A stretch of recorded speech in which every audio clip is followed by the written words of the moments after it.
So in the context of this with collective genius, how can leaders make sure that they build a learning organization?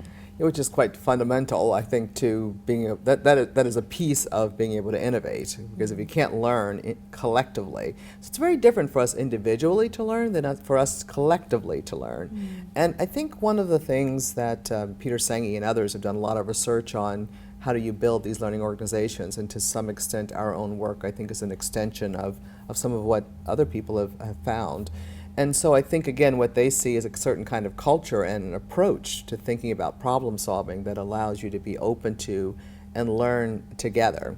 But I have to say, one of the challenges, and I don't know that I have all the answers to this, of course I know that I don't have all the answers to this, I have lots of learning to do myself, is people may know how to coach an individual and help that person learn, but how you coach teams is a different task.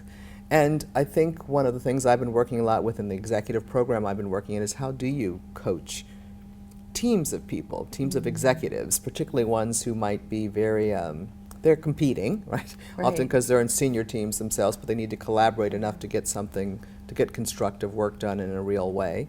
And I think so how you actually engage as a leader with people around you, even with your own senior team, because if your senior team doesn't know how to learn together and role model that for the rest of the organization, you shouldn't be so surprised that the rest of the organization doesn't really believe that you're serious about being a learning organization and how to do that. So I think that's one puzzle. The other thing that makes it hard is, and I'm sure given what you do, you hear this all the time, executives feel extremely pressured to meet the quarter, right? Expectations. And that short-term orientation is not at all consistent with building a learning organization or building an innovative organization.